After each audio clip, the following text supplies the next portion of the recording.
Estás a punto de escuchar un podcast de Libertad Digital y Es Radio. Hola Domingo, ¿qué tal? ¿Qué tal, Richard? Le voy a explicar a los oyentes cuáles son las grandes estrellas de este programa. 2 lapiceros que tiene hoy Domingo, uno azul, uno rojo. ¿Te has traído hoy el rojo también? Sí, lo tengo aquí. Esos son las grandes estrellas. Todo invitado que pasa por este programa, ¡anda Domingo, qué lápices más chulos! 2 lapiceros gordos. Y entonces Domingo tiene que explicar que es un guarro. No, bueno, sí. Ah, Que yo cambié de boli a lápiz hace unos años durante la pandemia porque yo escribo mal y entonces se me manchaban las manos con la tinta al boli porque... y la ropa y Sí, y todo. No sé qué hacías tú con la tinta. Y entonces compré estos lápices Faber-Castell siempre. Y tiene unos gordos así, de rojo y azul. Que escribir con un boli gordo es muy incómodo. Pues con el lápiz es fantástico, para tomar notas y todo. Pero no de esos que tienen una parte azul y una roja, porque esos me ponen muy nervioso. Claro, porque gastas más un lado que otro, se ¿no? te gasta el lado y entonces empiezan a aparecer... No, yo uno rojo y uno azul bien gordo, me encanta. ¿Qué tal? ¿Cómo estáis? Bienvenidos a Economía para quedarte sin amigos. Hoy hablamos de no hay otra, de así son las cosas, de no me cuentes más cuentos, de claro, pero solo tirando con las energías llamadas limpias no llegamos. Nos engañan y nos engañamos. Ni el sol ni el viento dan para energizar completamente nuestras vidas, nuestro progreso. Yo que tú, hoy me ofendería, porque nos han metido el miedo en el cuerpo y ahí lo llevas. Pero claro, dirás, es que lo que llevamos encima tampoco es ni medio normal. Hablo de la herencia apocalíptica. En la web de venta de segunda mano Todo Colección hay chapas e insignias antinucleares ochenteras a partir de €1. Esa del sol que se estampó en todo el mundo. Decía en español, ¿nucleares? No, muchas gracias. En los 80, la publicidad institucional no rompía el molde. ¿Pezqueñines? No, gracias. En fin, ¿qué puedes comprar esta chapita? Pues en portugués, en catalán, en inglés. Hay también un llavero Euskadi, Euskal Herria antinuclear. En Estados Unidos hubo un movimiento llamado Átomos para la Paz. Ya en 1987 Felipe González firmó el Tratado de No Proliferación Nuclear. Antes, en 1977, leo que se celebró en Soria una reunión de los principales grupos ecologistas antinucleares españoles. En 1972, el Club de Roma presentó un informe llamado Los límites del crecimiento. Antes nació la llamada ecología social, en los 60. Lo que llevamos encima no es ni medio normal. Pero ¿nos han metido el miedo en el cuerpo o hemos abandonado a su suerte nuestro miedo? Nos da igual que esté en manos interesadas. Es lo de siempre, rendirse o quedarse sin amigos. Que nos dé igual que nos pongan verdes. Verdes. ¿Qué tal, Domingo? ¿Cómo estás? ¿Qué tal, Richard? Hoy a ritmo de Arctic Monkeys, una banda británica que nació en el año 2002, es decir, hace 20 años. O sea, que ya están viejunos como Ya, nosotros. bueno, 20, sí, ni tan viejunos. Yo los vi en Madrid en el año 2007. Cuando Yo prefiero ya no echar cuentas. no eches cuentas de esas cosas. En fin, que hoy nos vamos a quedar sin amigos porque vamos a concluir qué es lo que hay. No hay otra, es lo que hay. O quemamos o esto. Un poco así. No solo eso, incluso aunque quememos también esto. No, Bueno, estaba es que hablando esto también con consiste nuestro en quemar. invitado a micrófono cerrado, que para mí hoy vamos a tratar el tema que peor se trata, que peor se enfoca en los medios de comunicación habitualmente. Eso es. Hay otros que a lo mejor, o sobre todo en el acumulado, a lo mejor hay otros que puntualmente durante unas semanas se tratan muy mal, pero luego poco a poco empiezan a salir visiones alternativas, o que son menos relevantes, pero un tema que haya ocupado tantas horas de televisión, de radio, análisis, artículos, y que se haya hecho tan mal, que el común de los mortales tenga una idea tan, en mi opinión, equivocada respecto a la realidad. Yo creo que sobre la energía, y en concreto, que luego le haremos una parte Sobre a la esto energía, que no desvelamos. en general sobre la energía, pero luego también sobre las diferentes formas de energía en concreto, yo creo que es de los temas que peor el ciudadano medio percibe la realidad de lo que lee a lo que realmente existe. Sí, nos hemos quedado con el titular que fueron de los 80 a los 90, que nos inculcaron Sí, las ONGs estas del medio ambiente. sí, es verdad, pero de eso Sí, me fíjate. acuerdo, había una pegatina con un sol brillante o algo así. Digo que vamos a hablar de energía. En la última parte, hablando de renovables, ya hicimos un programa en el que yo dije, cuidado a las renovables, porque piensan que van a tener el viento de cola siempre, que van a tener siempre todo a favor, y no, ha habido cambios también en esto sustanciales de lo que se pensaba en los años 60 o 70, y en parte han sido simplemente cambios de opinión pública impulsadas por campañas, medio de campañas de publicidad, propaganda, bueno, mucho ruido. Bien, pues presenta a nuestro invitado porque está aquí educadamente callado. Sí, hoy tenemos a la referencia fundamental en esta casa, en el radio, en Libertad Digital, en materia de energía. Manuel Fernández Ordóñez, que es licenciado en cosas muy raras, Richard.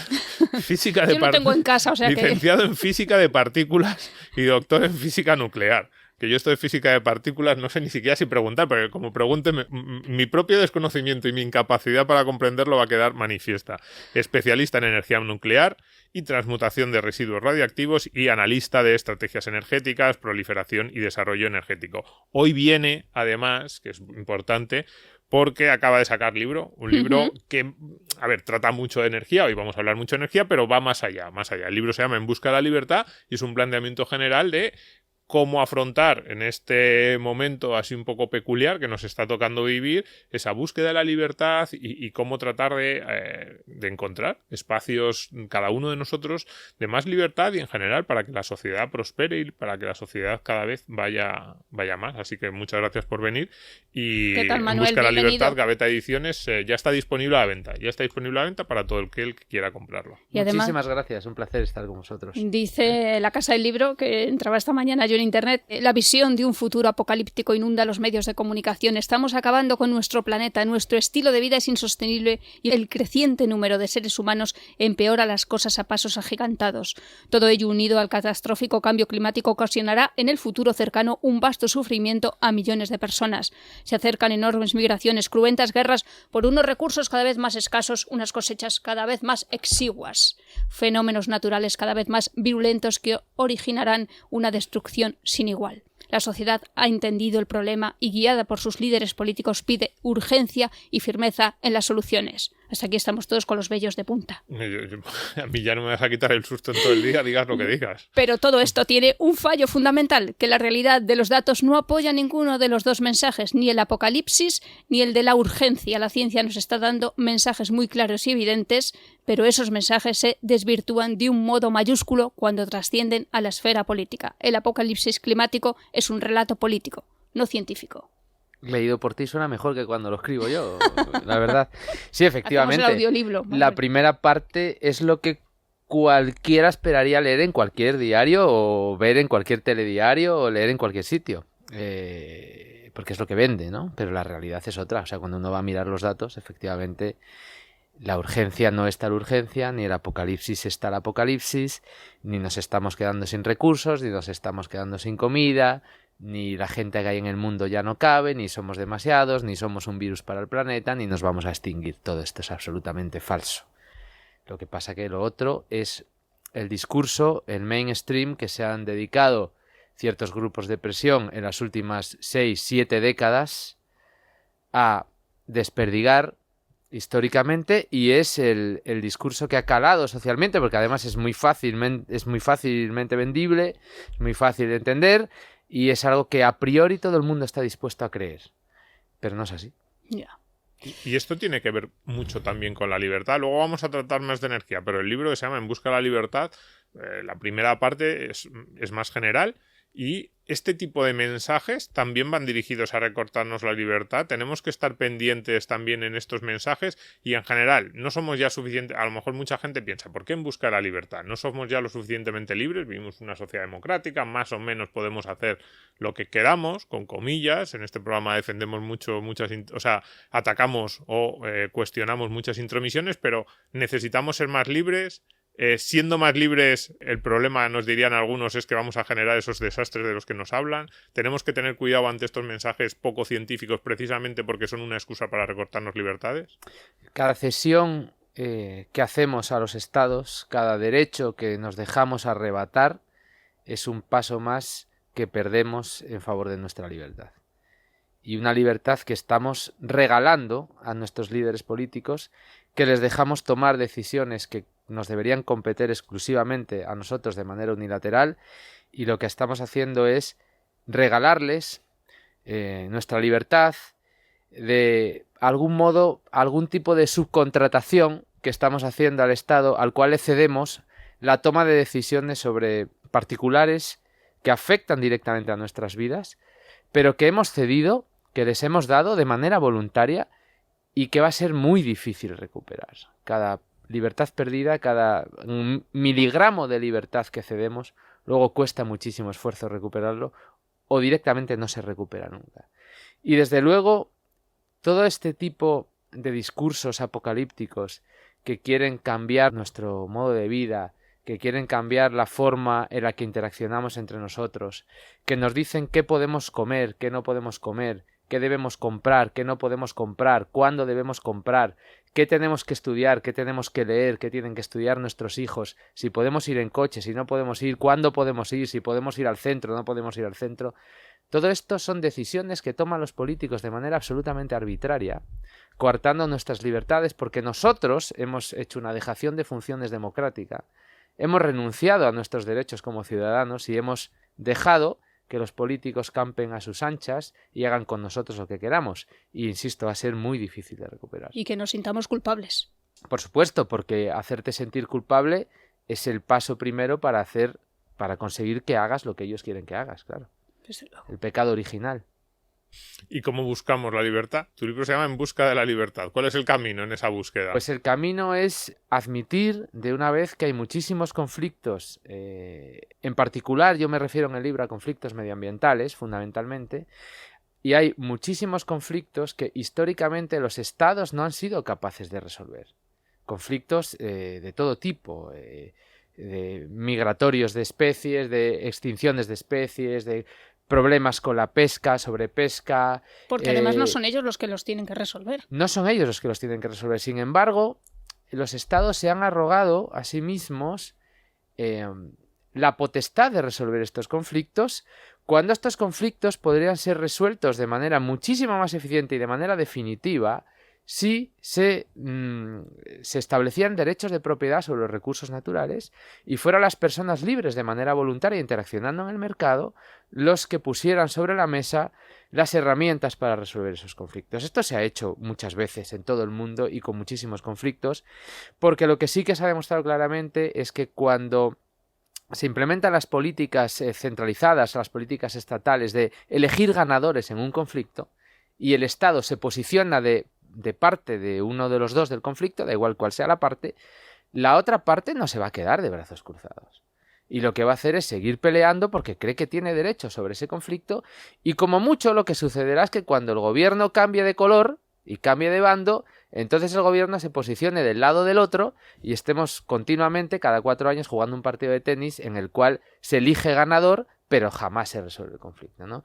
Sin embargo, asignando derechos de propiedad y dejando que sean los que están realmente dentro del conflicto, los que solucionen de manera voluntaria, por negociación entre ellos, el conflicto de una manera fundamental y para siempre. En fin, cuando cierran una central nuclear, ¿atentan contra mi libertad, Manuel? Cuando cierran una central nuclear, si la cierran por decisión del gobierno, para empezar atentan contra la libertad del dueño de la central, al cual se la cierran, y luego atentan contra tu libertad porque probablemente la electricidad te cueste más cara, tenga más costes, haya más derechos de emisión que pagar y todo eso atenta contra tu bolsillo y es una transferencia de rentas de tu bolsillo al suyo y por lo tanto eres menos libre, por supuesto. Pues empecemos a hablar de eso, de la energía nuclear. Vamos a centrarnos, ya vamos yendo de lo general más concreto y ahora la parte, yo tenía aquí apuntado energía y libertad. Porque siempre la libertad se ha planteado en dos, digamos, de dos formas. La libertad de querer hacer algo y que no te impidan hacer aquello que quieres. Pues, por ejemplo, si yo me quiero ir a Australia, pues que nadie me diga, oye, si tú no puedes ir, ¿por qué no quiero? No, porque no te dejo, déjame que me intente ir. Ya, pero es que soy Djokovic. Pues no, pero es cierto. Pero luego está la segunda parte, en vez de Australia, pues me quiero ir a mi casa en Asturias. Y me tienes que dejar o no. Y luego la segunda parte es la parte práctica. Vale, yo te dejo que te vayas, pero si no tengo los medios, pues no me puedo ir. En este segundo punto, aunque yo creo que también la energía nos ayuda en el primero, pero en este segundo punto es evidente que la energía ha mejorado enormemente en nuestros ámbitos de libertad, nuestras capacidades. Podía haber muchas cosas que nuestros antepasados hace 200 o 300 años imaginaban o hubieran querido hacer y no eran capaces, y la energía no humana, la energía de tracción no animal, ya ni siquiera no humana, nos ha permitido enormes desarrollos. Y entonces te pregunto, ¿por qué a eso, que es algo tan fantástico y que es algo que ya no hablamos ni de progreso, ni de economía, ni de esperanza de vida, que también ha ayudado, sino simplemente de que nos permite hacer muchas más cosas de las que queremos, le tenemos tanto miedo? Parece que hay una especie de temor, no sé si semi-religioso, atávico, supersticioso a la energía. Bueno, no sé si estoy de acuerdo en que haya algún rechazo a la energía per se. Hay rechazo a ciertas formas de producir energía en concreto, ¿no? Pero efectivamente, como bien comentabas, la energía está en la base de nuestra sociedad. Nosotros consumimos energía para absolutamente todo lo que hacemos, ¿no? Y la historia del ser humano es una historia de miseria, si lo explico en el libro. O sea, la condición natural del ser humano es la miseria, es la pobreza. Cuando Adam Smith escribe su libro, lo titula De la causa de la riqueza de las naciones, no lo llama de la causa de la pobreza de las naciones, porque lo normal es ser pobre. Porque era obvio. Era obvio. Es que eran todos pobres salvo la suya, que estaba empezando, claro. La suya y Holanda parecía que estaban empezando a despegar un poco. Exacto, precisamente por condiciones de libertad que no tenían otros países, ¿no? Pero es que la pobreza no necesita razones, es la riqueza la que necesita razones, y una de ellas es la libertad y otra de ellas es el dominio de fuentes de energía. Porque el ser humano a lo largo de la historia ha ido mejorando sus condiciones de vida conforme ha ido siendo capaz de externalizar el consumo de energía. ¿Y a qué me refiero con externalizar? Cuando uno coge al Homo sapiens de hace 250.000 años, la única fuerza que tenía era la fuerza de sus músculos, nada más. Claro.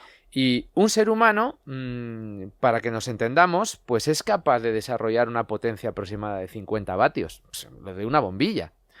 Hay un vídeo que se puede ver por la red, donde cogen al campeón del mundo de ciclismo en pista cubierta, y le conectan una tostadora a la bici. ¿Vale? Y el campeón del mundo, que tiene unos cuádriceps como mi cabeza, dando pedales 5 minutos a todo lo que da, es capaz a duras penas de tostar una rebanada de pan. A duras penas. Esto, y es el tío que más pedales da del mundo, ¿no? Y después de esos 5 minutos está que no puede con su alma, porque ha hecho una especie de sprint a tope. A ver, el coche de los picapiedras a mí nunca me cuadró. Claro. ¿Os acordáis que tenía que dar así pasitos? Por debajo, ¿no? Tú decías, de mi casa a Libertad Digital tú no llegabas en el coche de los picapiedras. Bueno, sí, yo tengo ya los brazos de Bob Esponja y yo no sé, las piernas. Es que esto nos hace entender que cualquier actividad cotidiana de nuestra vida exige una cantidad de energía tan grande que sería inasumible. O sea, simplemente cuando el ser humano domina la agricultura y externaliza, por ejemplo, es capaz de domesticar animales, el hecho de domesticar un buey, que ya es capaz de generar una potencia de 400 o 500 vatios, ya un buey hace el trabajo de 7 o 8 personas. O cuando domestica un caballo, pues ya es capaz de moverse muchísimo más rápido. Imaginaros lo que era mandar un mensaje desde, yo qué sé, desde el Madrid de Carlos V a Flandes. 20 días a caballo para que llegara el mensaje. Le mandas un mail, le das al botón, mandas un WhatsApp, es instantáneo, inmediato, ¿no? Para todo eso hace falta energía, y el ser humano ha ido a lo largo de la historia dominando fuentes de energía. Primero dominó las corrientes de agua con los molinos, luego los molinos eólicos, primero aprendió a dominar el viento con las velas y a mover barcos, y luego así fue pasando el ser humano que seguía en su estado de miseria hasta siglo XVII-XVIII, donde aparece el carbón, aparece el dominio, ¿no? O el uso intensivo de fuentes de carbón, y surge la revolución industrial en Inglaterra, no solo por el uso del carbón, sino por otra serie de instituciones relacionadas con la libertad, que explico detalladamente en el libro. Y después del carbón viene el petróleo, viene el gas y viene finalmente la energía nuclear, ¿no?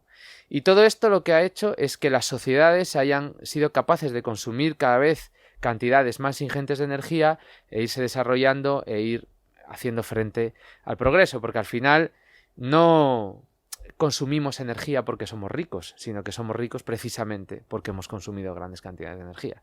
Y ahí hay un punto que, dime si estoy en lo cierto o no, pero esa idea de que ese progreso y ese consumo de energía ha arrasado con el medio ambiente, a mí es una segunda idea que siempre me ha parecido muy cuestionable, porque si había sociedades que eran poco respetuosas con el medio ambiente, lo digo poco respetuosas desde el punto de vista necesario, o sea, eran necesariamente poco respetuosos, eran las sociedades de hace 300, 400, 500 años, nuestros abuelos, que los imaginamos en un entorno rural, idílico, ahí con animalitos, en realidad lo que hacían era, pues, por ejemplo, cuando necesitaban pastos, cuando necesitaban nuevas tierras de cultivo, arrasaban con lo que tenían por delante y eran... porque lo necesitaban. El campo ya no daba más de sí, no tenían capacidad para fertilizarlo más, no tenían nutrientes y arrasaban el siguiente bosque. Esa imagen que hemos leído en los libros de texto de en la antigüedad una ardilla podía recorrer la península ibérica desde los Pirineos hasta Cádiz sin posarse en el suelo. Cuidado. Quien acabó con esos árboles no fuimos nosotros, no fue la sociedad industrial, fue la sociedad preindustrial, los agricultores que necesitaban cada vez más tierras porque sacaban muy poco de las tierras. Lo que ha ocurrido en los últimos 100 años ha sido lo contrario. Cada vez tenemos más terreno forestal precisamente porque somos menos intensivos en el uso de la agricultura, con lo cual el uso de la energía no solo no ha arrasado el medio ambiente, sino que es una ayuda. Las deforestaciones masivas de la Europa mediterránea tuvieron lugar antes del descubrimiento del carbón. Tal vez no es correcto decir descubrimiento, pero sí del uso intensivo del carbón. De hecho, esto lo explica muy bien Václav Smil. El límite de población de las ciudades venía determinado por la cantidad de madera que les rodeaba, ¿no? Porque históricamente, hasta el siglo XVIII, lo que se ha consumido siempre ha sido madera. Madera, que ahora se le llama biomasa para hacerla parece que ecosostenible, pero es quemar madera, no nos confundamos, madera y excrementos de animales, ¿no? Ya lo decían los Marx. Ya lo decían los Marx, efectivamente. Y cuando aparecen fuentes con una densidad energética mayor, y este es el concepto clave, la densidad energética, es cuando uno puede dejar de quemar madera para quemar otras cosas, por ejemplo, carbón, ¿no? Porque habíamos esquilmado los bosques de Europa. O sea, habíamos esquilmado... la deforestación en la Inglaterra del siglo XVII era brutal. Pero la deforestación en bosques mediterráneos, la costa de España, Italia, Grecia...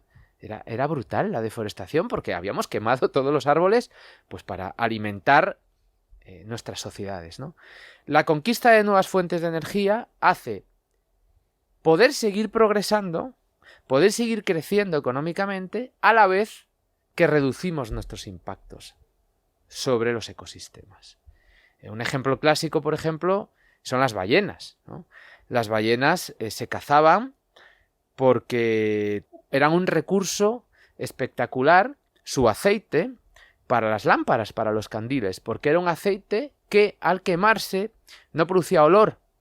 Entonces era un aceite muy apreciado con el cual se alumbraban aquellos que se lo podían permitir. Claro, es el descubrimiento del petróleo el que salva a las ballenas.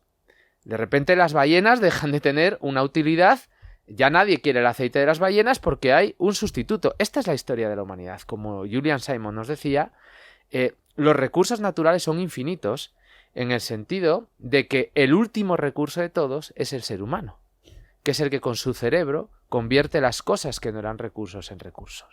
El petróleo lleva millones de años con nosotros. El uranio lleva 4.500 millones de años en la corteza terrestre, pero nunca sirvió para absolutamente nada hasta que en el principio del siglo XX unos físicos se dan cuenta que el uranio tiene unas propiedades que cuando se bombardea con neutrones se fisiona y produce una enorme cantidad de energía, y ahí aparece el concepto de energía nuclear y se dan cuenta de que esa nueva forma de energía tiene una densidad energética muchísimo mayor, millones de veces mayor que los combustibles fósiles que habíamos conocido hasta entonces, ¿no?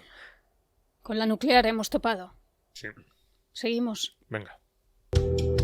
Yo supongo, Manuel, que cuando apareció la energía nuclear alguien dijo albricias, estamos salvados.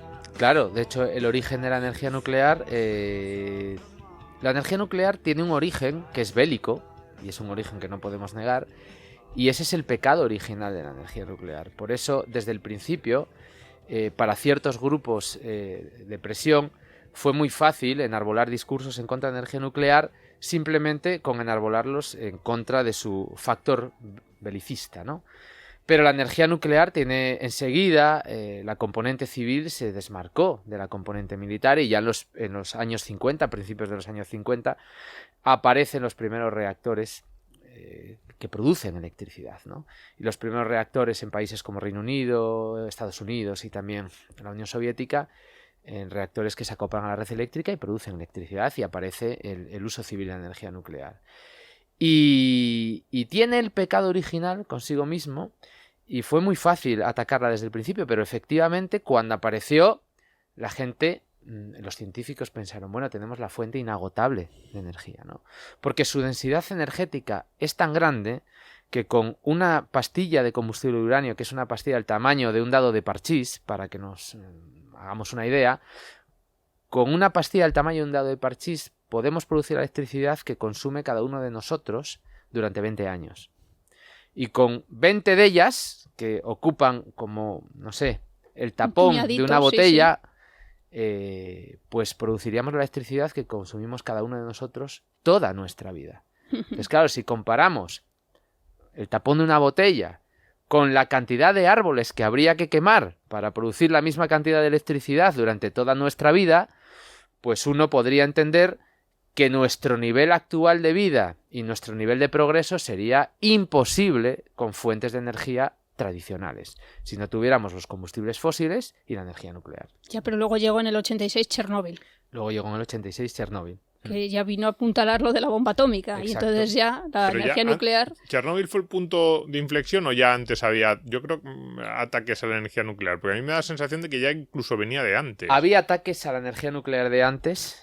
No tengo ninguna prueba, pero tampoco ninguna duda que financiados desde la Unión Soviética, grupos de presión, fundamentalmente grupos ecologistas de extrema izquierda, apoyados desde la Unión Soviética, para aumentar, y esto es una estrategia claramente predeterminada para aumentar la dependencia europea de los combustibles fósiles rusos, que es la misma que estamos hoy, 40 años después. Increíble, ¿eh? Increíble, ¿verdad? Sin embargo, Chernóbil no es un argumento válido en contra de la energía nuclear. Es un argumento válido en contra del comunismo.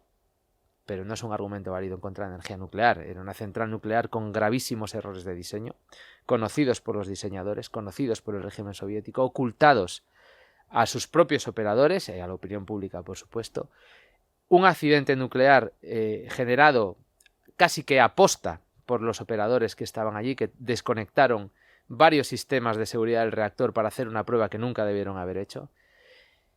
Y luego las consecuencias claramente generadas por un régimen soviético con ningún respeto por la vida humana, ni siquiera la de los suyos propios, ¿no? Con ningún plan de evacuación, un accidente que se ocultó durante varios días a la opinión pública internacional, un accidente que nos enteramos porque los medidores de radiación de las centrales nucleares suecas fueron las que detectaron que había radiación, pensaban que tenían un problema propio, pero era un problema que venía de otro sitio, miraron de dónde venía el viento y dijeron esto viene de la Unión Soviética.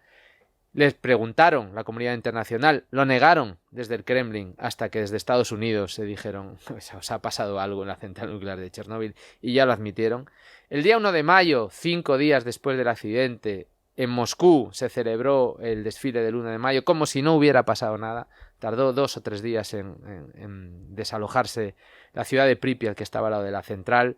En definitiva, un auténtico escándalo de organización, de desorganización del régimen comunista que inhabilita cualquier tipo de argumento contra la energía nuclear. Pero fíjate, yo puedo llegar a entenderlo por cómo pensamos los humanos, que muchas veces no somos lógicos. Esto los economistas y estos ahora que están estudiando la economía conductual, la psicología económica, cada vez nos lo dicen más. Entonces, yo el otro día ponía este ejemplo en una de mis clases, decía, todos sentimos más miedo cuando nos montamos en un avión, yo muchísimo, bueno, yo no me quiero montar, hace mucho que no me monto, voy a intentar seguir así, pero los que se montan en el avión suelen sentir más miedo cuando se montan en un avión que cuando se montan en un coche. Sí. Incluso a lo mejor, aunque se monten en el coche con un amigo que se ha tomado un par de copas, te montas ahí, venga, vámonos, seguimos de fiesta, y sin les da embargo, igual las desde un estadísticas. punto de vista estadístico, Sí. deberíamos sentir más miedo a montarnos en el coche para hacer un viaje largo, y si vamos a lo mejor por carreteras secundarias, mucho más que en un avión. Pero es como que el avión lo vemos ahí, ruge, no sé, psicológicamente nos llama más a tener ese miedo. Entonces, desde ese punto de vista, yo puedo llegar a entender que el temor, a lo mejor, a la energía nuclear por parte de pues una persona que viva cerca o algo así, frente a lo mejor no se lo plantea frente a otro tipo de energía que desde el punto de vista estadístico es más peligroso. A mí lo que me llama la atención aquí, y por eso decía antes lo de la desinformación, es que lo del avión nos lo están repitiendo constantemente. No hay casi ni un día, incluso cuando hay un accidente aéreo, lo primero que sale es un tipo diciendo no hagan ustedes extrapolaciones, no se dejen llevar por ese impulso, ese temor, porque es verdad, el avión ruge mucho, el avión pues nos asusta porque vuela, pero desde el punto de vista estadístico es más seguro que el coche. Y sin embargo, con la energía nuclear, a lo mejor el instinto nos debería llevar al mismo miedo, pero ¿dónde están los que nos deberían decir, oye, que no, que esto es simplemente algo irracional, algo que no tiene sentido? No, pues salvo tú y 4 más, lo que nos dicen en los medios lo que nos hacen es azuzar el miedo en vez de tratar de quitárnoslo, como, Sí, yo como tengo un hacen con este compañero otro que ejemplo. cada día cuando llego a la redacción me pregunta, pero Nuria, ¿estás segura de que te vas a ir a vivir cerca de una central nuclear? Pues yo siempre digo, yo sí, ¿cómo que no? Si tendré de todo allí, si además son súper ricos esos pueblos. Hoy también me iría. Hay una disciplina psicológica que estudia la percepción del riesgo, ¿vale? El riesgo es una definición matemática que es multiplicar la probabilidad de que algo pase por las consecuencias de ese algo.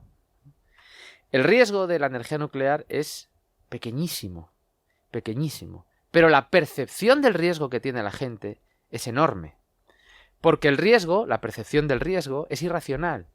Los miedos son irracionales. No se racionalizan, ¿no? Uno no los razona. Por eso es miedo. Por eso es miedo, exacto.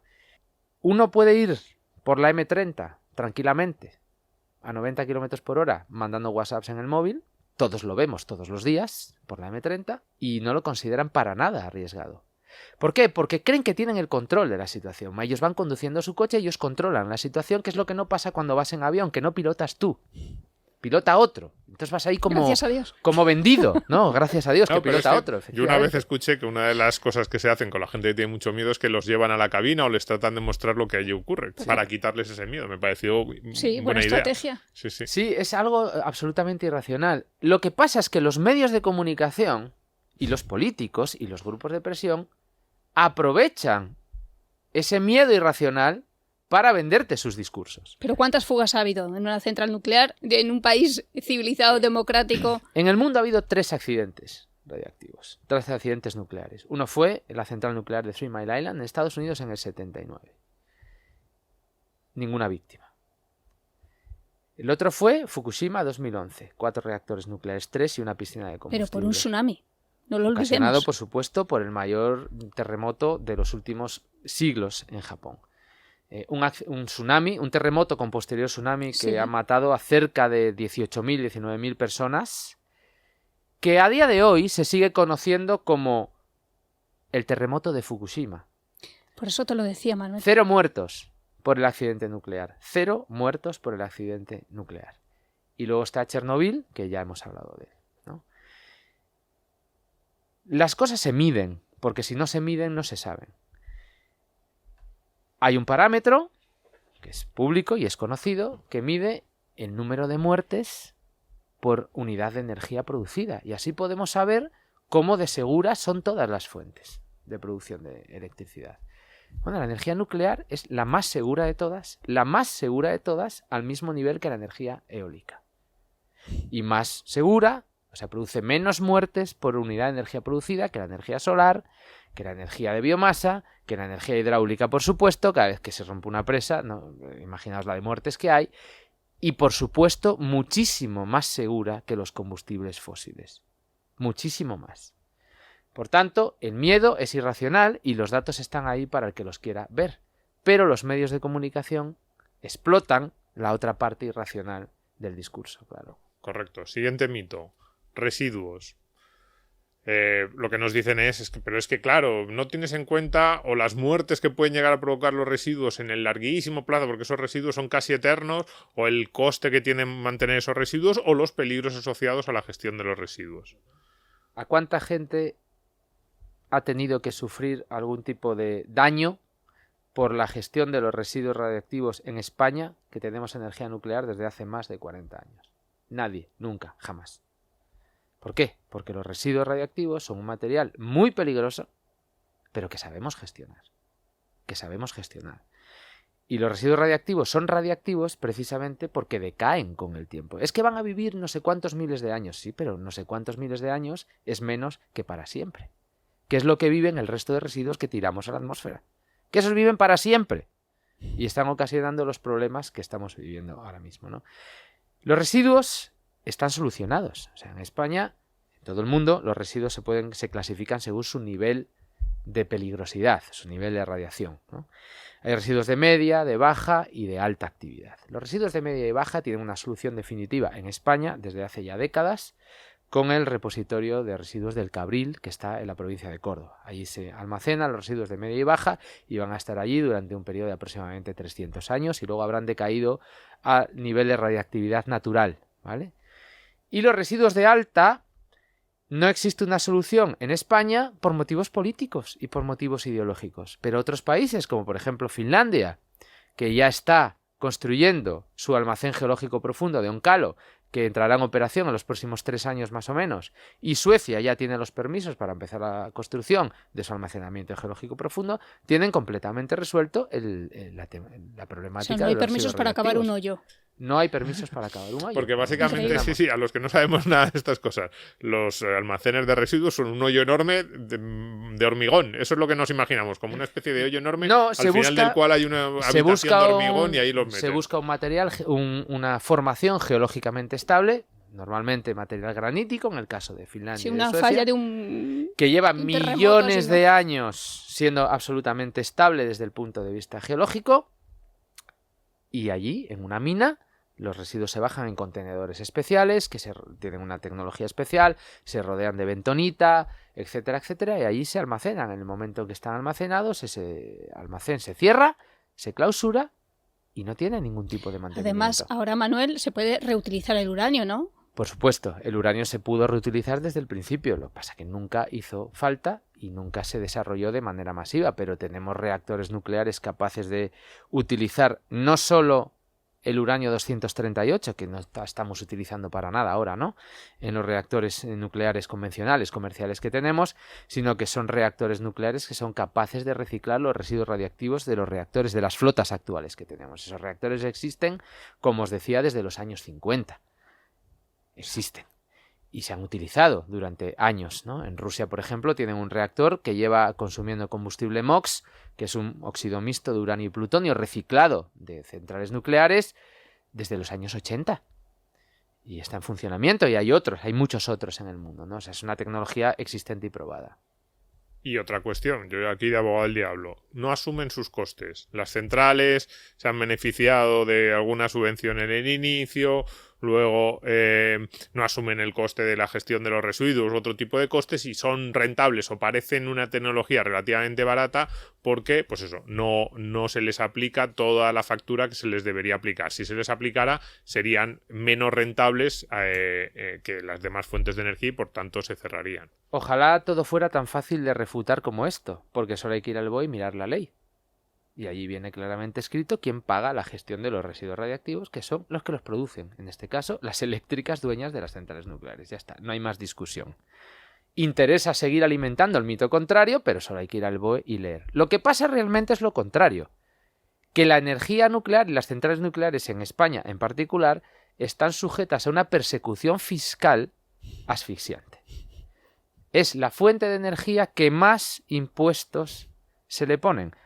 Algunos de ellos incluso duplicados y anticonstitucionales, como el Tribunal Constitucional declaró en varias ocasiones, ¿no? Tiene una presión tan grande que el 60% de los ingresos de las centrales nucleares son para pagar impuestos.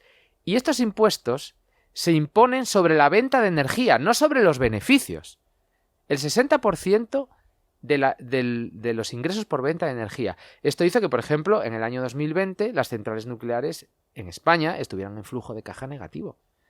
Porque una caída en la demanda, una caída en el precio del pool y además un incremento adicional en los impuestos que sufrieron, pues les hizo entrar en flujo de caja negativo. Esa es la realidad del parque nuclear español. Otra gran hipocresía política. Manuel, ¿tú te imaginas a un gobierno haciendo una campaña publicitaria que diga las nucleares, energía limpia? Sí, al francés. Cuidado, sí, es cierto.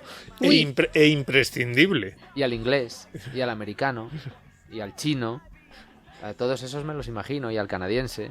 Al nuestro no, claro. No, bueno, ahora vamos a hablar de las nucleares. Ni al alemán. Pero imprescindible. Cuidado, pero energía imprescindible para las otras. Quiero decir, cuando dicen tenemos que fomentar las energías renovables, a mí uno de los datos que más me gusta son los datos de potencia instalada, es decir, cuánta energía teórica podrían llegar a producir si estuvieran todas las centrales de todo tipo de energía funcionando, frente a energía consumida según de qué fuente, es decir, cuánta de la energía que finalmente nosotros usamos viene de cada fuente de energía. Y ahí los datos de la nuclear son brutales y al mismo tiempo brutales para bien, con muy poca potencia instalada produce una cantidad enorme de energía, y al contrario para las renovables, y no solo para las renovables, también otras fuentes de energía que tienen una potencia instalada teórica mucho más elevada que la de la nuclear, pero luego la energía que nosotros consumimos en nuestras casas y en nuestra industria no viene de esa fuente de energía. Porque esto no se cuenta, porque sería una forma de decir a la gente, mira, incluso aunque no te guste mucho, es que es imprescindible, es que no podemos renunciar al 25% de la energía que consumimos en España de un día para otro. Yo llevo muchos años contándolo en esta casa. Sí. Muchos años, ¿no? El porcentaje es un 25, un 20. La energía nuclear en España produce en torno al 22% de la electricidad, con un 7% de la potencia instalada, efectivamente. Tal vez podemos explicar en un segundo qué significa esto, sí, ¿no? Porque yo lo explico en mi libro porque me parece importante, ¿no? Cuando uno tiene una bombilla en casa de 50 vatios, por ejemplo, si esa bombilla está apagada, consume 0. Da igual cuál sea su potencia. Su potencia son 50 vatios. La potencia nos indica cuál es la capacidad de producir energía, de consumir energía en el caso de la bombilla. De 50 vatios, si yo la tengo encendida durante una hora, consume 50 vatios hora. 50 vatios cada hora. La hora va arriba. Periodistas amigos del mundo, cada vez que ponéis vatio dividido por hora muere un gatito. Os lo digo desde ya. La hora va arriba, vatios hora. Si esa bombilla no la enciendo, pues no consume nada. Pues con una central de producción de electricidad pasa lo mismo. La potencia nominal es la capacidad que tiene para producir electricidad, pero si no funciona, no produce nada. Cuando hablamos de las energías renovables variables, la solar y la eólica, para que nos entendamos, el factor potencia instalada no nos dice mucho, porque durante muchas horas al año no está disponible su recurso primario, o el sol o el viento. De nada nos vale tener unos paneles solares de noche, ¿no? O de nada nos vale tener unos molinos eólicos cuando no hay viento. Pero esto no es un problema, es decir, los profesionales del sector sabemos que las energías renovables variables son así, no es un problema. Simplemente hay que planificar el sistema energético teniendo esto en cuenta. El problema que hemos tenido en los últimos años es que a la opinión pública se le ha hecho creer que esto no era un problema. No, que y que podíamos instalar, exacto, que podíamos instalar energía solar y eólica y mañana desconectarnos del resto del mundo. Renovables. Y este es el error. Pero una vez más es un discurso político, no es un discurso técnico, es un discurso político, que a algunos les ha interesado que esto fuera así. Para nosotros, para los profesionales del sector energético, esto nunca ha sido un problema, ha sido siempre la realidad. Nosotros sabemos que las renovables son una solución más de la pata del mix energético español, son unas tecnologías absolutamente necesarias, pero que llegan hasta donde llegan y que necesitan un respaldo. Y el problema está en que el gobierno español ha decidido que el respaldo sea el gas, en lugar de que el respaldo sea la energía nuclear. Y esto, una vez más, es una decisión política. Gas proveniente de países totalitarios. Por supuesto, que son los que los tienen, fundamentalmente. Y no solo de países totalitarios, porque Europa hace 15 años producía más gas del que exportaba Rusia. Pero es que las políticas que nos hemos venido dando los europeos a nosotros mismos, o por decirlo más llanamente, los tiros en el pie que nos hemos venido dando los últimos 15 años, pues hacen que ya no gusta que se exploten combustibles fósiles en Europa. Ya no gusta que los países de Europa saquen petróleo y saquen gas. Aquí nos permitimos el lujo de hacer una ley de cambio climático que prohíbe el fracking en España. Pero no prohíbe comprar el gas a Argelia, o a Estados Unidos, o a Rusia, o a Nigeria. Eso no lo prohíbe, pero prohíbe sacar el nuestro. Esto hace que la dependencia energética de Europa en los últimos años haya subido de manera drástica y hayamos pasado a depender todavía más del gas ruso, del petróleo ruso y del carbón ruso, mientras Putin da palmas con las orejas desde el Kremlin diciendo: todos mis esfuerzos de los últimos años, alimentando grupos extremos que han perseguido estas políticas climáticas, han dado fruto. Por fin dan Por cierto, frutos. esto no es un invento. O sea, no es que esté diciendo Manuel, no, yo creo que... No forma parte de una teoría de la conspiración en absoluto. Que no lo está No. diciendo como podría ser o yo creo que algo tiene que haber detrás. No, hay pruebas. No vayan a los datos. Hay Alemania ha duplicado su dependencia del carbón ruso, duplicado en los últimos 10 años. No, Antes era el 24 y ahora es el 48. Hay pruebas de subvenciones de Rusia y de Gazprom a organizaciones ecologistas de la Unión Europea. Entonces... Si no, ¿de qué? Iban a estar ahí. Ayudas, estudios, informes... Aprovecho desde aquí, a ver si alguien en el ministerio nos escucha, lo dudo, pero yo en cada intervención que me dejan aprovecho para pedir que el Ministerio de Hacienda hagan una ley en algún sitio, como hacen en Estados Unidos o como hacen en Inglaterra, que desde el Parlamento se haga una ley que obligue al Ministerio de Hacienda a hacer públicas las donaciones de todas las ONGs de España, para que sepamos todos quién está pagando qué, porque así entenderemos muchas cosas. Porque en Estados Unidos es público y sabemos cómo la industria del petróleo ha estado sistemáticamente financiando a Los Greenpeace. lobbies son públicos, claro. Sí. Aquí no. Entonces, tanto que nos llenamos la boca con la política de transparencia y los portales de transparencia, por favor, que la transparencia sea real. Queremos saber quién está pagando a Greenpeace. ¿Qué más limpia, la energía solar o eólica o la nuclear? Según los últimos estudios, había uno del año 2014, una gráfica que salió en el IPCC, en el Panel Intergubernamental de Cambio Climático, decía que las emisiones de CO2 por unidad de energía producida de la eólica y de la nuclear eran muy similares, en el entorno de 11-12 gramos de CO2 por cada kilovatio hora. La energía solar ahí estaba en el entorno de los 40, el gas en el entorno de los 450 y el carbón en el entorno de los 800. El último estudio que ha hecho la Organización de las Naciones Unidas para los Asuntos Europeos, han hecho un nuevo análisis de todos los estudios publicados en el mundo y la nuclear gana por goleada. O sea, la energía nuclear tiene unas emisiones del orden de 5 o 6 gramos de CO2 por kilovatio hora, mientras que la eólica está en el orden de los 10-11, ¿no? Pero es una discusión en el detalle. A nadie le importa que la nuclear tenga 5 y la eólica tenga 10. O sea, las dos son muy buenas para los objetivos climáticos. Lo que nos preocupa es que la nuclear tenga 5 y el carbón tenga 800. Que la nuclear tenga 5 y el gas tenga 450 y el gobierno de España decida que el backup de las renovables en España sea el gas. A la misma vez que te intenta vender que lo hace por el clima, claro. Y luego la otra parte, que al final hablamos de la cuestión medioambiental, parece que la centramos solo en las emisiones, pero la segunda parte de la cuestión medioambiental son los minerales y los materiales, los recursos que son necesarios para producir cada fuente de energía.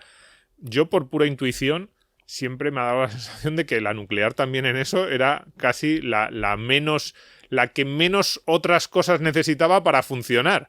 No sé, con las renovables ahora cada vez empezamos a ver más noticias que si el litio, que si las tierras raras, que si el material que se necesita para hacer los molinos de viento y empezamos a darnos cuenta de que, claro, de eso tiene que salir de alguna parte y eso también genera un daño medioambiental muy importante. Claro, cuando ahora desde ciertos grupos políticos se habla de este concepto que parece que se han inventado, de soberanía energética, ¿no?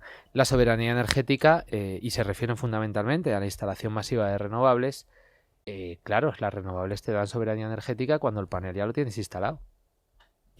pero el panel no lo fabricas aquí, que es uno de los grandes fracasos de la política energética española. Cuando se comenzaron a subvencionar de manera masiva la energía solar, fundamentalmente la solar fotovoltaica, en el año 2004, donde los españoles hemos invertido, entre comillas, miles de millones de euros, ¿no?, en primas a estas energías, y no hemos sido capaces de generar una cadena de valor nacional. Toda la cadena de valor de la energía solar está en China. Está en China. Con la eólica es distinto. Ahí sí hemos sido capaces de capturar una gran parte, casi toda, de la cadena de valor en industria nacional, pero con la solar no. O sea, no hemos sido capaces, a pesar de la ingente cantidad de dinero que nos hemos gastado. Las empresas solares en España fundamentalmente vivían a base de subvenciones y casi todas ellas quebraron cuando la burbuja solar se intentó pinchar, ¿no? Todas las energías necesitan recursos que no tenemos, pero es cierto que la energía nuclear necesita menos. Cuando la Unión Europea decidió meter con buen criterio a la energía nuclear en el taxonomy de la Unión Europea y decir que era una energía tan verde como todas las demás que eran consideradas verdes, ahí se analizaron todos los parámetros desde todos los puntos de vista y una de las conclusiones era que la energía nuclear tenía menos impacto en el uso de recursos que otras energías, como por ejemplo la solar, que se consideran muy verdes. Y sobre el tema, no sé si meterme en esto, Richard, ¿eh? Esto Tú mismo. no debería hacerlo, pero también tenemos que hablar de nuestro libro. Lo que pasa es que ahora voy a hablar de mi libro casi metiéndome con él. Tú sabes de mi obsesión con mi caldera de peles. Sí. Y La misma que yo con las pajitas de cartón. No, yo tengo esa también. Pero antes, Pues mira, Manuel nos decía que toda la vida la gente ha quemado madera, básicamente, bueno, madera y lo que tenía a mano, y que ahora le llamamos biomasa, y a los modernos como a mí nos ponen una caldera de pellets, nos dicen que es renovable, y yo desde siempre, cuando veía aquello, decía, estamos quemando. O sea, no sé si esto me parece tan renovable. Yo veía ahí sale un humo negro de mi chimenea, que yo digo, bueno, eso tendrá, no sé qué gases tiene esto. Entonces, estas Pero nuevas hacían formas, un corazón así en el aire. Estas nuevas formas de energía así que por una parte están bien, es cierto. A mí, por ejemplo, me gusta más tener mi caldera de pellets, ya dejo la broma, ¿no? Que antes había un depósito de gas, pues me parece pues más seguro, también más fácil pues la compra del pellet, no es lo mismo, antes te tenía que venir un camión, te ponía el gas, no sé qué, me parece que es como más sencillo para una familia en una casa, pues como la que yo tengo en Asturias, el pellet que el gas. Pero eso también emite y eso también tiene un componente medioambiental y, por ejemplo, yo ya he leído alguna noticia de, cuidado, que antes el pellet se salía solo de los restos, de las madereras y de los bosques y de lo que salía al talar un bosque y ahora se están talando bosques para conseguir pellets porque empieza a ser rentable, con lo cual ya deja de ser tan renovable porque ya no es el resto, parece como el aprovechamiento máximo, sino que ahora estás poniendo en peligro zonas de bosque virgen en algunas partes de Europa. Y sobre todo porque cuando uno Tú di que la caldera de pellets es fantástica, que ningún gobierno puede penalizarla en los próximos 20 años hasta que yo la amortice, pero al mismo tiempo ponnos un poco en las cosas. Cuando se hacen este tipo de análisis, lo que se hace, para hacerlo bien, hay que hacer el análisis del ciclo completo. Es decir, el argumento de la biomasa que siempre se ha esgrimido es que al final, bueno, pues si tú talas un árbol y lo quemas, se supone, y esto es mucho suponer, que ese árbol pues ha capturado a lo largo de su vida una cantidad de CO2 equivalente al que va a emitir cuando tú lo quemes. Compramos el argumento. Y dice, bueno, pero si tú tienes un árbol que ha capturado X toneladas de CO2 en su vida, ¿para qué lo quemas? ¿No? Que siga capturando. ¿No? Si de lo que se trata es de no emitir CO2 a la atmósfera, ¿para qué lo quemas? Dices, bueno, es mejor que quemar carbón. Correcto, es mejor que quemar carbón, pero sigue habiendo cosas mejores, ¿no?, que no emiten CO2, como por ejemplo las energías renovables o la energía nuclear, ¿no? Pero en cualquier caso hay que tener en cuenta todo el ciclo, porque, vale, compramos el argumento de que el árbol ha capturado exactamente lo mismo que va a emitir cuando lo quemas. ¿Vale? Pero ese árbol hay que ir a cortarlo, que se va con camiones. Ese árbol hay que cortarlo en trocitos luego y procesarlo para hacer pellets, que se hacen en una fábrica que no va con paneles solares, seguro. Esos pellets hay que llevarlos a la tienda donde tú los compras, que va en camiones que no son solares. Luego tú vas con tu coche a la tienda a comprar ese pellet. Es decir, el balance del ciclo completo no es negativo en emisiones, no es ni siquiera cero, ¿vale?, en emisiones. Y esto es lo que la gente normalmente obvia, ¿no? Yo recuerdo una vez a un ministro sueco diciendo que el negocio del reciclado y de separar la basura en tu casa y del reciclado era un negocio muy rentable para las empresas suecas, y yo vi un economista sueco decir, ya, sí, claro, es muy rentable porque la mano de obra la tienes externalizada en cada uno de los suecos que en su casa te limpian los residuos ellos y no les pagas. Mete todos los costes en el sistema y ya veremos lo rentable que te sale. Y esto es un poquito igual, ¿no? Efectivamente, desde el punto de vista económico, a lo mejor te salen las cuentas. No sé, puede que tu caldera de pellet sea más barata que comprar gasoil. Ahora seguro, ¿no? Con el precio que tiene. Pero desde el punto de vista climático, tal vez no.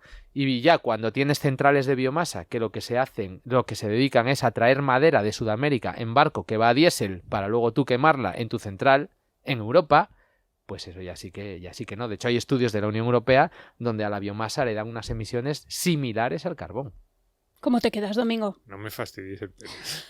No, y bueno, y sin entrar en los bosques que se hayan podido talar para esas centrales de biomasa. Para que tú estés calentito en tu claro, casa de porque Asturias. la foto siempre es de los restos de una tala y entonces te dicen, no, con este serrín así lo Tú lo has agrupamos dicho, y lo la hacemos. foto. La foto, pero luego La la foto. realidad, cuidado con lo que se está haciendo. Y digo en yo, a algunos los bosques. Manueles Fernández Ordóñez os invitan a las cumbres del clima y eso, para decir estas cosas, No, claro que no. ¿no? Vale. Hay poca cobertura así en nuestro estudio. Tenemos a Manuel intentando ampliar el ticket El del ticket de parking. la hora, por favor. Otro ataque a la libertad. Señor Almeida. Absolutamente. Almeida, denos unos minutos. La energía nuclear, ¿cuál es el futuro en España? En dos planteamientos. Uno, lo que estábamos hablando a micrófono cerrado. Las 7 centrales nucleares caduca o deberían cerrar entre 2027 y 2035. Caduca su permiso, iba a decir. Y el segundo futuro de la nuclear, que son estas minicentrales de las que ahora se está hablando. No sé si en España es viable o ni siquiera nos van a gustar esas. No nos gustan las grandes, yo creo que tampoco nos van a gustar mucho las pequeñas. ¿Tú cómo lo ves? Porque acabas de decir que el 22% de la energía que consumimos, que es una barbaridad, la siguen produciendo las nucleares. Es decir, no podemos, si mañana las cerramos, una de cada 5 horas que tengamos la luz encendida, usted imagínese, los que nos están oyendo, que se imaginen que uno de cada 5 usos de la energía que hagan a lo largo del día tendrían que dejar de hacerlo. Nuestra política nuclear es reversible. Llega otro gobierno y de repente ve la luz. Sí, desde luego. Mejor dicho. Entre el 2027 y el 2035 se van a cerrar los 7 reactores nucleares que tenemos en España. Este es un calendario de cierre pactado entre las eléctricas y el gobierno de Teresa Rivera. ¿Este calendario reversible? Lo es, pero no tardemos mucho, porque una central nuclear es una instalación industrial que se planifica con mucho tiempo de antelación todas las inversiones. Una central nuclear está invirtiendo del orden de 30 a 40 millones de euros al año en actualización de sistemas, equipos y componentes. Si, por ejemplo, uno de los reactores de la central nuclear de Almaraz, en Cáceres, que es la primera que tiene que cerrar en 2027, para continuar operando tiene que pedir los permisos con mucha antelación. Y para pedir esos permisos hay que hacer una serie de inversiones. Es decir, no podemos 2 meses antes de que venza decir, pues que Almaraz siga, porque ya no va a poder seguir. Y estaremos perdiendo un activo que no nos podemos permitir perder, ¿no? ¿Y entonces qué hacemos? ¿Vamos a estos mini reactores o eso no es una Nos solución? manifestamos. ¿O nos están vendiendo que esto para tratar de tranquilizarnos, que no sintamos miedo ante la perspectiva de perder el 20% de la potencia? Es que O sea, la producimos potencia, el 22% de la producción. electricidad, producimos más del 30% de la electricidad libre de emisiones en España. Pero es que en Europa la energía nuclear produce el 25% de la electricidad y el 50% de la electricidad libre de emisiones, la mitad.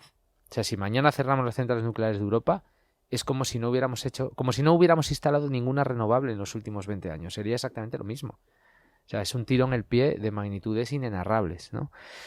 Estos reactores pequeños que me comentas, Domingo, son los Small Modular Reactors, los SMRs.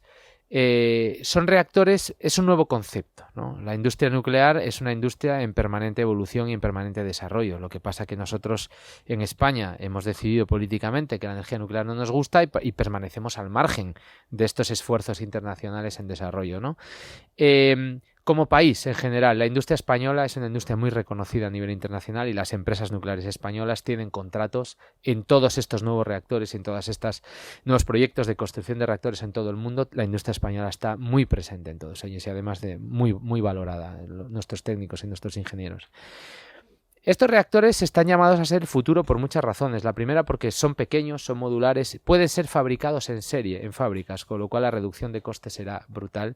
Y además pueden ser destinados a producir electricidad en zonas remotas, donde no es necesario llevar una red eléctrica, porque uno de los grandes costes del sistema energético son los costes de ampliación de la red. Uno no tiene más que ver el aumento de costes en distribución y transporte de la red eléctrica en los últimos 15 años en España debido a la implantación masiva de energías renovables que son distribuidas.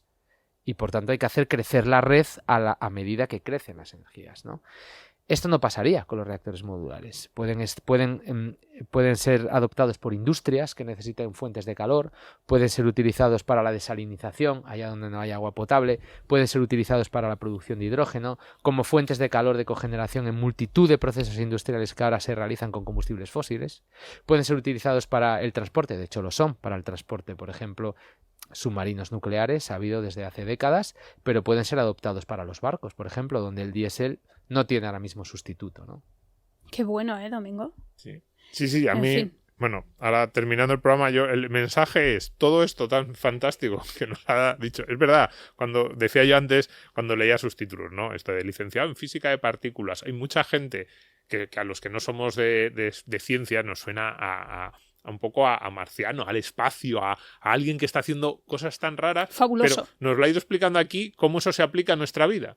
Y entonces, a mí lo que más me llama la atención de este tema, yo casi sería lo último que casi que diría, sería ¿por qué a gente que tiene estas ideas tan fantásticas para aplicar en el día a día, que hace 50, 60, 70 años nos habrían parecido a todos casi ciencia ficción, en vez de facilitarles el trabajo, lo que estamos haciendo es ponerles piedras en la mochila, ponerles impedimentos para que hagan algunas de estas cosas que ni soñarían nuestros bisabuelos y que incluso nosotros hace 30 o 40 años a lo mejor ni nos imaginábamos? Y porque hay una parte de la política que tiene tanta manía el progreso. Porque no cuadra con el relato. Pero no vamos a desaparecer. En fin, aquí hemos tenido un hombre en busca de la libertad, su último libro, y también un hombre que busca la naturaleza. También. Un gran amante de la naturaleza y que vive la naturaleza y disfrutas de ella, ¿verdad, Manuel? Claro, como los verdaderos ecologistas. Eso es, pues En busca de la libertad, de Gaveta Ediciones, un libro precioso, ahí en blanco, digo, pues alguien lo ve en la librería, con unas letras azul y una jaula abierta. Pues muchísimas gracias, mucha suerte Gracias, con el Manuel. libro. Muchísimas gracias a vosotros. Y Te vemos pronto por aquí. Seguro, sin duda. Un placer. Pues ya hemos dejado a Manuel que se fuera a pagar su ticket de estacionamiento regulado ahí, Almeida, por favor. Tú no ibas a quitar Matriz Central. Sí, eso dicen. ¡Qué promesas! Se te quitan las ganas de tener ganas, Domingo. Yo creía que ibas a decir de votarles. Bueno, a mí, yo es que Bueno. no voto a ninguno. Pues eso, que no hay otra más que la nuclear. Sí, hay otras, pero está claro, sin las otras podríamos vivir, a mí No. me da la sensación, pero sin esta no podríamos. Claro. Esta es bastante insustituible. Y sobre todo eso, no, a mí lo que más me llama la atención de la nuclear es que estemos intentando impedir uno de los inventos más increíbles que ha hecho el ser humano. Absolutamente. Es casi, pues eso, como prohibir, como si ahora prohibieran la rueda o el fuego o algo así, diríamos. Pero hombre, si eso es lo mejor que ha inventado el ser humano. Pues en los últimos 2 siglos, Es una condena, los combustibles fósiles, primero el petróleo y el carbón, nos han generado un nivel de riqueza y de prosperidad enorme, combustibles muy baratos, fiables, y luego en la parte eléctrica el mundo desarrollado encontró un sustituto fantástico para lo peor de esos combustibles fósiles, que podía ser la contaminación en las ciudades. Cuando se queman muchos combustibles fósiles de forma muy concentrada, pues claro, puede ser muy desagradable y dañino para la salud. Encontramos una alternativa muy eficiente y también nos la queremos cargar. Es tan absurdo que si estuviésemos explicándoselo a alguien yo siempre digo, el ejemplo del marciano, el ejemplo del extraterrestre, al que tenemos que explicarle algo, esto yo no sabría cómo explicárselo. ¿Sabes lo que diría el marciano? ¿Qué marciano? Es todo. Que marciano diría, ¿cómo puede ser que hayáis encontrado primero carbón y petróleo, barato, fácil, fiable, una energía tan fantástica que os saca de la pobreza, y luego alternativas que justo sustituyen y justo sirven para complementar y para que no tengáis los peores efectos de esos combustibles fósiles, y en vez de celebrarlo, lo castiguéis? Pues eso estamos haciendo. Así es. Y el problema de esto es que todo se consolida, porque ahora Alemania empieza otra vez a quemar carbón con tal de no dar su brazo a torcer. Con la nuclear, sí. Claro, entonces ahora como está consolidado y yo he defendido tantos años esto de un nuclear es fuera, pues ahora como doy mi brazo a torcer. No, y a ver, Me echo yo por tierra mi propia ideología, Y pues estás- eso va a ser muy difícil. Esto es lo que nos hablaba Manuel, que yo no sabía que por ejemplo, esto que decía, que se pueden producir en cadena, abaratamiento de costes en países como España. Y uranio reutilizado. Claro, con la opinión pública tan antinuclear que tenemos, a lo mejor perdemos también este tren. Ya ni siquiera lo mejor de lo mejor que puede ser este tipo de soluciones estamos dispuestos a cogerlas. Así que bueno, desde aquí animamos a todo el mundo que nos escuche intenten convencer a sus allegados, explíquenles, díganle que lean a Manuel, que escuchen este podcast y que vean que somos presas de un miedo irracional, eso sí, animado por unos medios de comunicación, unos políticos y unos activistas que eso sí son muy racionales y tienen detrás una agenda política muy marcada. Pues para despedir, solamente dar las gracias a todos los seguidores de Telegram. Yo creo que estamos al borde de los 600 y no los hemos superado. Por tanto, la promesa de hacer el podcast en directo sigue en pie. Domingo y yo vamos a intentar hacerlo en directo antes de irnos de vacaciones, antes de agosto. ¿Qué te parece, Domingo? Sí, a ver si... ¿Se me ha calentado la boca? No, tenemos que encontrar un sitio y un día, pero de verdad que lo estamos buscando. Eso es. Y que colgaremos este podcast pues en nuestro periódico, en Libertad Digital, en Libre Mercado y, por supuesto, en todas las plataformas de podcast. Muchas gracias por estar ahí. Un abrazo enorme a repartir.